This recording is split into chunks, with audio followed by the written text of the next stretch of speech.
हमारा बहुत जल्द ये इरादा है कि हम इसके लिए तकारीर, नातिया और तलावत कलाम पाक, पेंटिंग, इसका हम एक अलग से इवेंट करवाएंगे और उसके लिए हम इसी तरह सोशल मीडिया मुहिम, मैसेजेस के ज़रिए और दूसरे ज़राए भी इस्तेमाल करके आप लोगों को इन्फॉर्म करने की कोशिश करेंगे और मुझे उम्मीद है कि आप उसमें भी भरपूर हिस्सा लेंगे।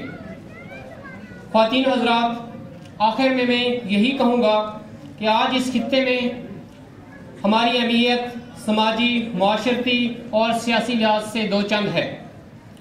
हम अफरादी कुव्वत के हामिल हैं, हमारे नौजवान तालीम याफ्ता हैं और हमारे लोग बाशऊर।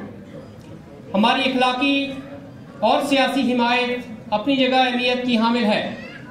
हमें इस सूरत हाल को समझना होगा। हमें अपनी नई नस्ल का मुस्तकबिल महफूज बनाना होगा। हमें दूसरे लोगों, बरादरियों से बाइज्जत तरीके से मिलकर मुल्क की खुशहाली, तामीर और तरक्की और मसावत और यगानियत के लिए काम करना होगा। मगर इसके लिए ये ज़रूरी है हम अपना आप पहचाने, हम इल्म और हुनर में यकता हों और खुद एतमादी के साथ ज़िंदगी के हर शोबा ज़िंदगी में कारहाय नुमाया सर अंजाम दें।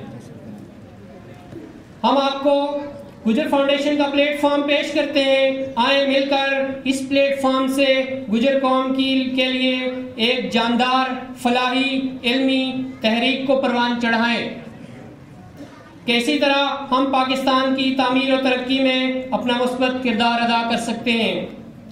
अल्लामा मोहम्मद इकबाल रहमतुल्लाह अलैह के इस शेर के साथ इजाज़त चाहूँगा, जो आज के इस ऑडियंस के लिए मेरा पैगाम भी है।